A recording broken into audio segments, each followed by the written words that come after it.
Berhembus pelan di desa Sumber Jati, sebuah desa kecil di kaki perbukitan Jawa Tengah. Langit terlihat pekat tanpa bintang. Hanya sesekali kilat menyambar jauh di balik awan hitam. Di jalanan sepi yang hanya diterangi lampu minyak dari rumah-rumah penduduk, terdengar suara gerobak dorong berderit pelan. Pak Yanto, lelaki berusia 55 tahun, dengan wajah teduh dan tubuh sedikit membungkuk karena usia, mendorong gerobak martabak telurnya sendirian. Di balik pakaian lusuh dan topi usang, ada semangat yang tak pernah padam. Setiap malam, ia berkeliling desa, menjajakan dagangannya, martabak telur khas buatannya yang gurih dan harum. Martabak telur, panas gurih, suaranya serak, namun tetap lantang di tengah udara lembab malam. Ia sudah 20 tahun berjualan seperti itu, sejak istrinya meninggal karena sakit. Anak satu-satunya kini merantau ke kota dan jarang pulang. Hidupnya sepi, tapi Pak Yanto selalu berusaha tabah. Ia percaya rezeki datang dari keikhlasan dan niat baik. Malam itu, ia menyusuri jalan setapak yang menuju ke bagian ujung desa. Biasanya, ia tak pernah lewat sana, karena daerah itu dekat dengan sungai dan hutan kecil yang kononnya angker. Namun malam ini entah kenapa langkahnya terasa ringan. Ada rasa ingin mencoba tempat baru. Siapa tahu ada pembeli di ujung sana, gumamnya dalam hati. Lampu Petromax digoyangnya berayun pelan, menimbulkan bayangan bergerak di tanah. Suara jangkrik bersahutan, dan sesekali terdengar lolongan anjing dari kejauhan. Suasana terasa dingin dan aneh, tapi Pak Yanto tetap melangkah mantap. Setelah beberapa menit, ia tiba di pertigaan kecil yang sepi.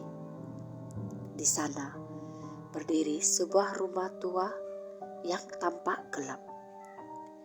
Dindingnya sudah berlumut, gentengnya banyak yang hilang. Namun di depan rumah itu ada seorang gadis muda duduk di bangku bambu. Pak Yanto terkejut.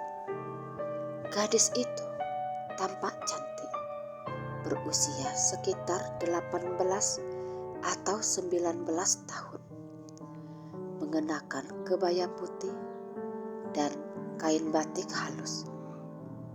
Rambutnya panjang terurai, wajahnya pucat, tapi senyumnya lembut.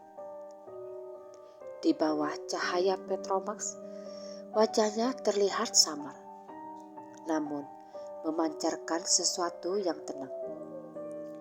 "Pak, jual martabak ya?" Suaranya lembut, hampir seperti berbisik. Pak Yanto tersenyum ramah. "Iya, Nduk, mau pesan berapa?" Gadis itu menunduk sebentar, lalu berkata, "Satu aja, Pak, martabak telur, pedas sedikit aja ya."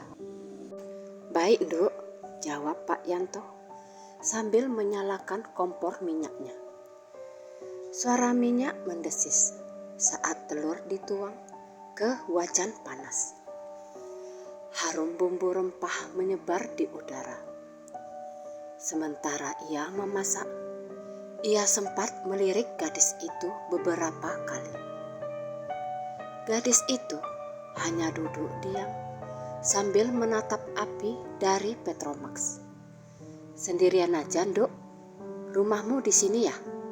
tanya Pak Yanto untuk mengusir sepi. Gadis itu tersenyum samar. "Iya, di belakang rumah ini, Pak.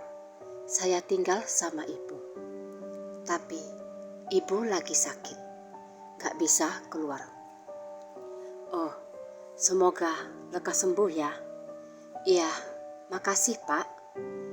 Tak lama, martabak matang. Pak Yanto membungkusnya dengan kertas minyak, lalu menyerahkannya.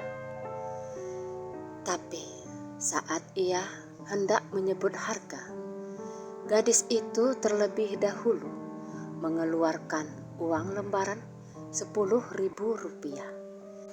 "Ini Pak, gak usah kembalian ya," katanya dengan senyum tipis. Pak Yanto menerima uang itu dengan bingung. "Loh, kebanyakan ini, Nduk. Martabaknya cuma 5.000 aja." "Gak apa-apa Pak, buat Bapak aja." "Terima kasih banyak," jawab gadis itu pelan. Lalu berdiri dan melangkah masuk ke halaman rumah tua itu. Pak Yanto memandangi punggungnya sampai menghilang di kegelapan. Entah kenapa, dada Pak Yanto terasa dingin dan merinding. Tapi ia mencoba menepis pikiran buruk. Mungkin anak orang kaya, pikirnya. Masa iya hantu beli martabak? Ia tersenyum kecil, lalu melanjutkan perjalanan pulang. Namun sepanjang jalan, pikirannya terus terbayang wajah pucat gadis itu dan rumah tuanya yang gelap. Dan anehnya lagi, ketika ia melihat uang yang tadi diberikan, uang itu terasa sangat lembab, seperti habis direndam air. Malam itu, saat tiba di rumahnya yang sederhana, Pak Yanto menyalakan lampu dan menaruh uang hasil jualan di meja.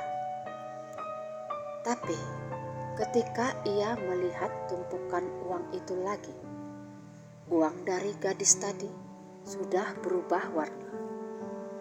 Kertasnya kusam, sobek, dan baunya seperti tanah basah. "Loh, kok begini?"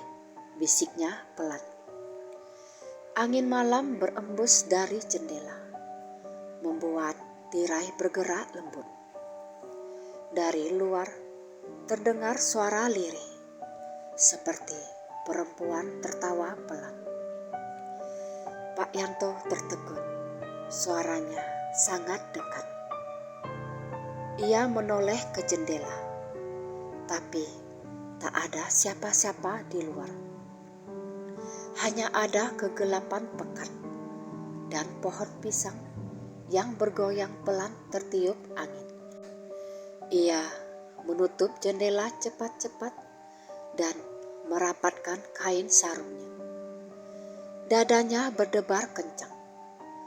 Mungkin cuma bayangan pikiran, gumamnya dalam hati, mencoba menenangkan diri. Namun sejak malam itu, hidup Pak Yanto tak lagi tenang. Setiap malam selalu ada hal aneh yang terjadi. Kadang ia mendengar suara langkah kaki di depan rumah. Kadang ada yang mengetuk gerobaknya meski tak ada orang. Dan selalu terasa aroma harum martabak setiap kali kejadian itu muncul. Malam berikutnya, suasana desa Sumberjati terasa lebih sunyi dari biasanya. Angin yang bertiup dari arah sungai membawa aroma lembab tanah basah dan suara serangga yang tak henti berdengung. Di rumah kecilnya yang terletak di pinggir jalan, Pak Yanto sedang menyiapkan bahan dagangan seperti biasanya. Ia sudah mencoba melupakan kejadian aneh semalam. Uang yang berubah lusuh dan suara tawa lirih dari jendela. Tapi rasa penasaran terus mengusik pikirannya. Kalau dipikir-pikir, wajah gadis itu kok pucat banget ya? Tapi ngomongnya lembut dan sopan. Gumamnya sambil mengaduk telur dalam mangkuk logam. Sekitar jam 8 malam, ia mulai mendorong gerobaknya keluar. Lampu Petromax menyala terang, menyorot jalan setapak yang sepi. Dalam hatinya, Pak Yanto berjanji tak akan lewat ke arah rumah tua itu lagi. Tapi anehnya, langkahnya seolah ditarik untuk pergi ke arah yang sama. Entah kenapa, kok rasanya pengen lewat lagi ke sana, katanya pelan. Jalan menuju rumah tua itu tampak lebih gelap malam ini. Ranting-ranting pohon jati menjulur seperti tangan yang ingin meraih sesuatu. Pak Yanto menggigil, tapi ia terus berjalan. Dan benar saja, saat ia sampai di depan rumah tua itu, gadis yang sama sudah duduk di bangku bambu seperti kemarin. Kali ini rambutnya tergerai sedikit berantakan, namun wajahnya tetap cantik dan tenang. Pak Yanto, panggilnya pelan. Pak Yanto terkejut. Loh, Dok, kok kamu tahu nama saya? Gadis itu tersenyum lembut. Saya dengar dari orang-orang desa. Martabak Bapak enak sekali. Jadi, saya sengaja nungguin Bapak lagi. Pak Yanto mencoba tersenyum. Tapi hatinya berdebar aneh. Ia tak pernah ingat menyebut namanya. Tapi rasa takutnya tertutupi rasa iba dan kagum. Terima kasih banyak, Dok. Jadi, kamu mau martabak lagi? Gadis itu mengangguk. Pak Yanto menyalakan kompornya lagi. Gadis itu menatapnya dalam diam. Kali ini tatapannya lebih lama, seolah ingin mengingat setiap gerakan Pak Yanto. Namamu siapa, Dok? Tanya Pak Yanto pelan. Gadis itu menunduk sejenak. Saya Raras, Pak. Raras, nama yang cantik, sahut Pak Yanto ramah. Setelah martabak matang, ia menyerahkannya seperti biasa. Raras mengeluarkan uang 10 ribuan lagi. Kali ini uangnya tampak baru dan kering. Tapi ketika tangan mereka bersentuhan, Pak Yanto merasa hawa dingin menjalar cepat ke seluruh tubuh. Raras tersenyum, lalu berkata, Makasih Pak, kalau sempat besok jualan lewat sini lagi ya. Tanpa menunggu jawaban, gadis itu melangkah pelan masuk ke halaman rumah. Gerakannya halus, tapi aneh, seolah tidak menyentuh tanah. Pak Yanto menatap ke arah rumah itu cukup lama, hingga akhirnya ia menyadari sesuatu. Rumah tua itu dari dulu memang kosong. Tidak ada yang tinggal di situ sejak pemiliknya, seorang janda tua dan anak perempuannya, meninggal karena kecelakaan 5 tahun lalu. Jantung Pak Yanto langsung berdentum keras. Astagfirullah, desisnya pelan. Ia buru-buru mendorong gerobaknya menjauh. Namun di sepanjang jalan pulang, langkahnya terasa berat. Ia merasa seperti ada yang mengikutinya dari belakang. Suara lembut seorang perempuan terdengar samar, seperti berbisik di telinganya. "Terima kasih, Pak." Pak Yanto menoleh cepat. Tapi tak ada siapa-siapa. Hanya kabut tipis yang bergerak pelan di bawah cahaya Petromax. Keesokan harinya, Pak Yanto memutuskan bertanya pada warga desa. Ia menghampiri Pak Darman, tetangga tuanya yang dikenal banyak tahu cerita lama. "Man, kamu masih ingat gak rumah tua di pertigaan arah sungai itu?" tanya Pak Yanto sambil menyeruput kopi di warung kecil. Pak Darman mengerutkan kening. "Lah, itu rumah Bu Karsi dulu, tapi sudah lama kosong. Bu Karsi sama anaknya dulu kan meninggal karena kecelakaan motor. Tepatnya 5 tahun lalu." Pak Yanto terdiam. "Anaknya itu siapa namanya, Man?" "Namanya Raras." Cangkir kopi di tangan Pak Yanto hampir terjatuh. Wajahnya memucat. "Raras?" "Iya," kata Pak Darman santai. "Kenapa toh? Kok mukamu pucat?" Pak Yanto tak langsung menjawab. Ia hanya menghela nafas panjang dan berkata, "Enggak, Man, cuma kaget saja." Tapi hatinya sudah bergetar hebat. Ia tahu bahwa gadis yang 2 malam berturut-turut membeli martabak darinya bukanlah manusia. Malam ketiga, Pak Yanto tak berani keluar rumah. Ia menutup semua jendela dan berdoa panjang di ruang tamu. Tapi sekitar tengah malam, tiba-tiba terdengar suara ketukan halus di pintu depan. Suara itu pelan tapi jelas. Lalu disusul aroma wangi martabak yang sangat familiar. Pak Yanto menggigil. Ia tahu betul aroma itu. "Pak Yanto," suara lembut itu terdengar dari luar. "Buka pintunya, Pak. Saya cuma mau bilang terima kasih." Pak Yanto menatap pintu dengan mata membesar. Suaranya gemetar. "Siapa? Siapa di luar?" Tak ada jawaban. "Pak Yanto," suara itu datang lagi.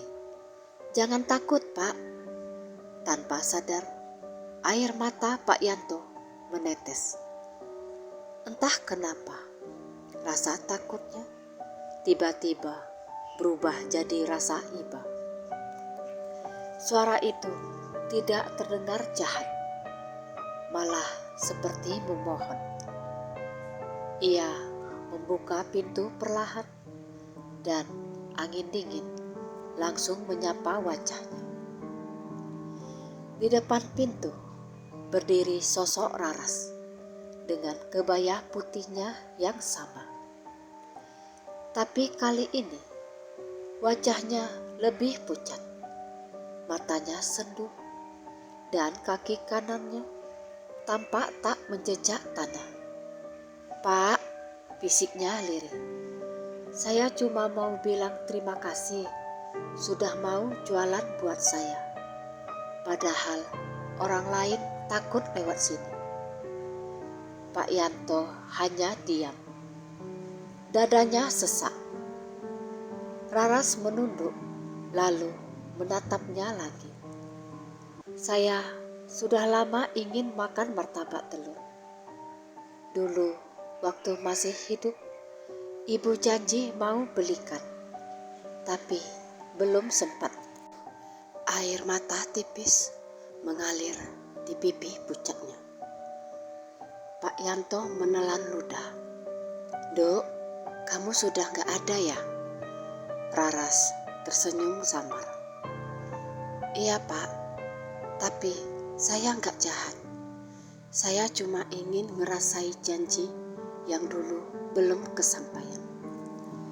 Suasana malam itu begitu sunyi. Hanya suara daun pisang bergesek dan langkah kaki lembut di tanah basah. Raras menunduk pelan, lalu berkata, "Makasih Pak, sekarang saya bisa tenang." Dan saat ia melangkah mundur, tubuhnya perlahan memudar bersama angin malam. Hanya aroma harum martabak yang tertinggal di udara. Namun, kisah ini belum selesai. Karena sejak malam itu, setiap kali Pak Yanto membuka gerobaknya, ia selalu menemukan 1 lembar uang 10 ribuan baru di laci uang, meski tak ada yang membeli. Sudah hampir seminggu berlalu sejak pertemuan terakhir Pak Yanto dengan arwah Raras. Setiap kali ia menggoreng martabak, Pak Yanto merasa seperti ada seseorang yang memperhatikannya dengan lembut. Lampu Petromax kadang bergoyang pelan, padahal angin tak bertiup. Kadang ia seperti mendengar suara halus. "Telurnya kurang dikocok Pak," atau "bumbunya jangan kebanyakan garam." Awalnya ia merinding, tapi lama-lama ia merasa terbiasa.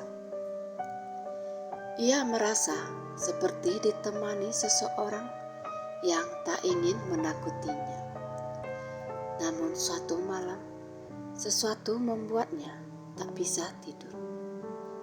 Ia bermimpi melihat seorang gadis berlari di tengah jalan gelap, membawa tas belanja, dan tiba-tiba disambar cahaya terang dari arah kanan. Suara rem mobil, lalu gelap. Setelah itu, suara perempuan tua menangis di tepi jalan. "Raras, Raras anakku." Pak Yanto terbangun dengan keringat dingin membasahi punggungnya. Dadanya sesak. Ia merasa mimpi itu bukan sekedar bunga tidur. Keesokan paginya, ia memutuskan pergi ke rumah kepala dusun yang bernama Pak Lurah Sarno, yang juga tahu banyak tentang kisah warga desa. "Pak Lurah," katanya setelah menengguk teh hangat, "saya mau tanya soal keluarga Bu Karsi yang dulu tinggal di rumah tua dekat sungai." Pak Lurah mengangguk pelan.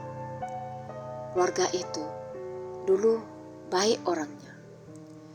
Bu Karsi seorang penjual jamu.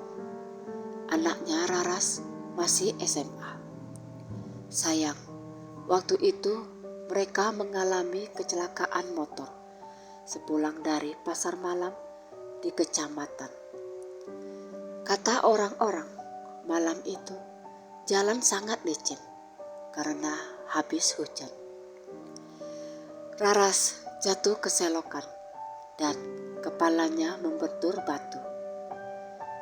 Ibunya sempat hidup 2 hari, tapi ia menyusul kemudian.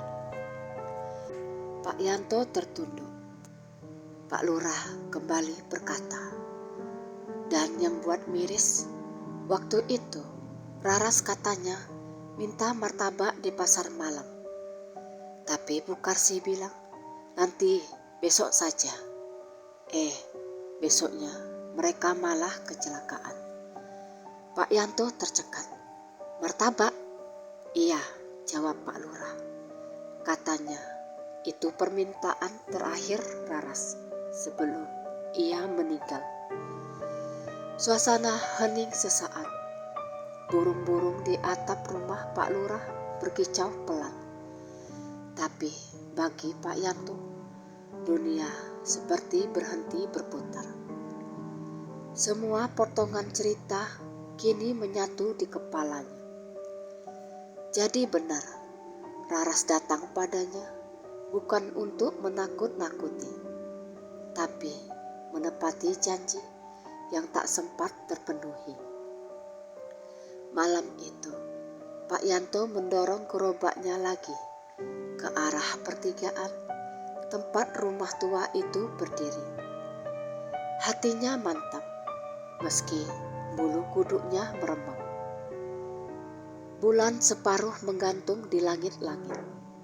Sinarnya temaram, tapi cukup menerangi jalan setapak. Ia berhenti di depan rumah itu, menyalakan kompornya, dan mulai membuat satu martabak telur. Sama seperti yang dulu dipesan Raras. Ia tidak berniat menjualnya, tapi ingin mengantarkannya sebagai hadiah perpisahan. Sambil menggoreng, ia berbicara pelan, seperti sedang mengobrol dengan seseorang yang tak tampak. Dok Raras, ini Pak Yanto buatin lagi ya. Semoga kamu senang. Angin berhembus lembut dari arah halaman rumah.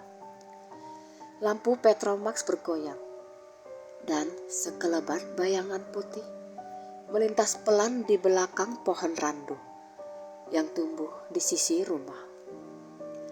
Pak Yanto tidak takut. Ia justru menunduk sopan. Kalau kamu di sini, Nduk, keluarlah sebentar. Bapak ingin menyampaikan doa. Suasana hening beberapa detik. Lalu dari balik arah pohon randu, perlahan muncul sosok Raras. Wajahnya kali ini terlihat lebih lembut dan damai. Pak Yanto, suaranya lirih tapi jelas. Bapak datang lagi. Pak Yanto tersenyum kecil. Iya, Nduk. Bapak mau nganterin martabak terakhir buatmu. Raras melangkah pelan mendekat. Cahaya bulan memantul di kepalanya yang bening. Martabak telur, tapi pedasnya sedikit kan Pak? Tanyanya seperti dulu. Pak Yanto tertawa. Iya, persis seperti itu. Raras menatap martabak yang masih mengepul hangat. Lalu menatap Pak Yanto dengan mata berkaca-kaca. Saya senang Pak, akhirnya bisa ngerasai janji Ibu. Tapi saya belum bisa pergi. Pak Yanto menatapnya dalam. Loh, kenapa Nduk? Saya belum ketemu Ibu, jawabnya pelan. Roh Ibu masih di sini, di bawah pohon randu itu. Ibu belum tenang Pak, karena masih nyariin saya. Suara jangkrik mendadak berhenti. Angin berhenti berhembus dan suasana menjadi sangat hening. Raras menatap ke arah akar besar pohon randu. Ia menunjuk pelan. Pak, tolong doakan kami. Ibu dulu selalu baca doa setiap malam. Tapi setelah meninggal, gak ada lagi yang doain. Mungkin itu sebabnya kami gak bisa tenang. Air mata menetes di pipi Pak Yanto. Ia mengangguk tanpa ragu. Insya Allah, Duk, Bapak bantu doa ya. Semoga kamu sama ibumu bisa tenang di sana. Raras tersenyum bahagia, lalu duduk di tanah beralaskan daun kering. Di bawah cahaya bulan, sosok Bu Kasih, ibunya, perlahan muncul di sampingnya. Wajahnya lembut, berkerudung lusuh, namun penuh kasih sayang. Bu, suara Raras gemetar. Raras anakku, jawab Bu Kasih dengan suara lirih penuh haru. Mereka saling berpandangan, lalu berpelukan erat. Pak Yanto menunduk, air matanya jatuh ke tanah. Ia mulai melantunkan doa pelan dalam bahasa Arab dan Jawa halus. Udara di sekitar terasa hangat dan damai.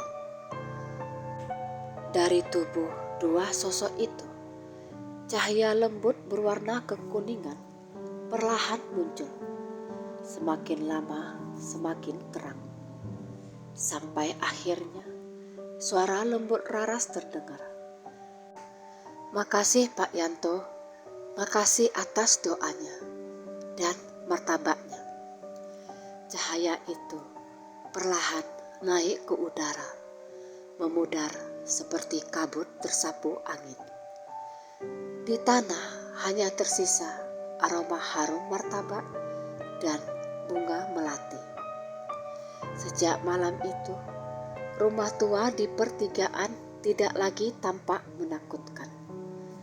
Orang-orang desa kini sering mencium wangi bunga melati setiap kali melintas, pertanda bahwa dua arwah itu sudah tenang. Pak Yanto merasa hatinya juga lebih lapang. Tapi kisahnya belum sepenuhnya selesai, karena sesuatu yang indah masih menantinya. Sejak malam itu, kehidupan Pak Yanto berubah perlahan.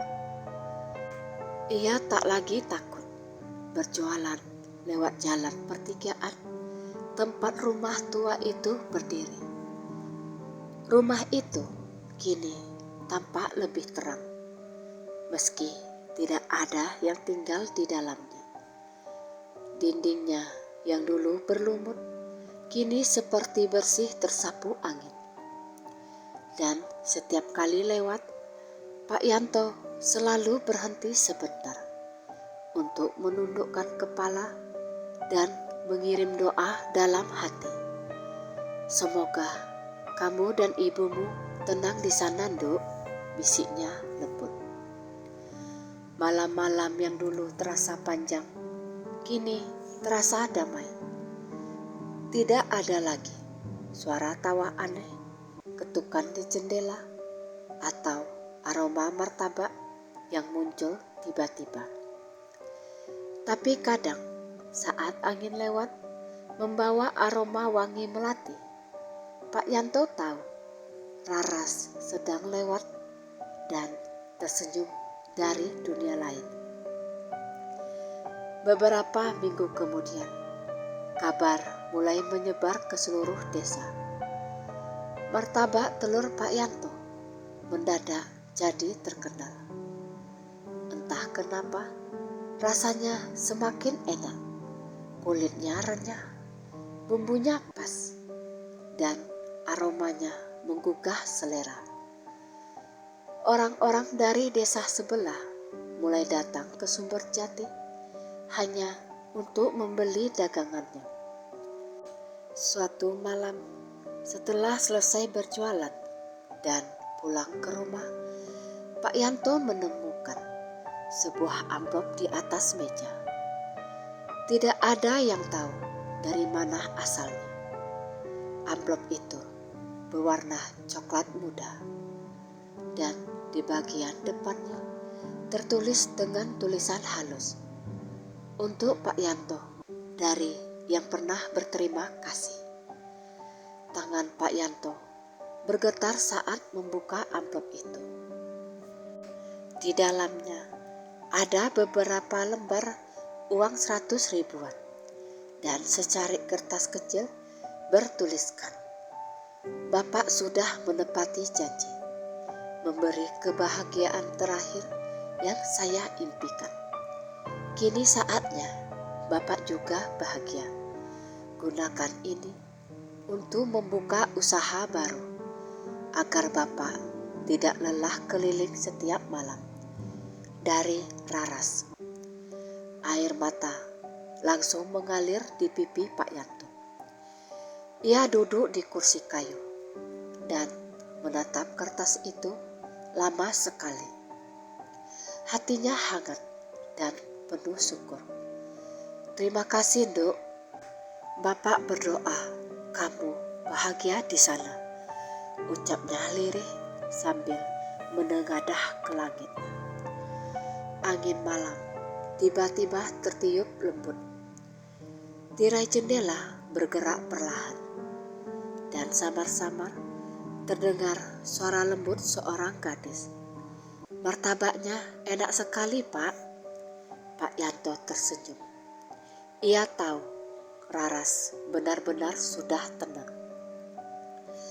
Beberapa bulan kemudian, berkat uang misterius itu dan tambahan rezeki dari jualannya, Pak Yanto berhasil membuka warung martabak permanen di tepi jalan besar dekat pasar desa. Ia tidak lagi mendorong gerobaknya jauh-jauh. Warungnya ramai setiap malam. Di atas pintu warung, ia memasang papan kayu sederhana bertuliskan, "Martabak Raras, gurihnya dari hati." Setiap orang yang datang ke sana merasa betah. Entah kenapa, tempat itu terasa hangat dan menenangkan. Beberapa orang bahkan bilang, kalau duduk lama-lama di sana, mereka bisa mencium wangi melati. Anak Pak Yanto yang merantau di kota akhirnya pulang dan membantu mengelola warung. Ia bangga melihat ayahnya kembali ceria, penuh semangat, dan hidup lebih layak. Suatu malam, setelah semua pelanggan pulang, Pak Yanto duduk di kursi depan warungnya sambil memandangi langit. Bulan sempurna. Cahayanya lembut menyinari halaman. Ia mengeluarkan selembar kertas lusuh dari saku, yaitu surat dari Raras. Ia melipatnya dengan rapi dan menyimpannya. "Semoga kamu dan ibumu bahagia di sana ya, Nduk. Kalau bisa dengar Bapak, terima kasih sudah datang ke kehidupan Bapak." Tiba-tiba angin malam berhembus pelan, dan suara lembut seperti bisikan dari jauh, "Sama-sama, Pak." Pak Yanto tersenyum dengan mata berkaca. Lampu warungnya bergoyang lembut, seperti memberi salam perpisahan. Dan malam itu, di bawah cahaya bulan, bayangan putih seorang gadis berkebaya tampak berdiri di seberang jalan. Ia tersenyum, menundukkan kepala, lalu perlahan memudar bersama angin.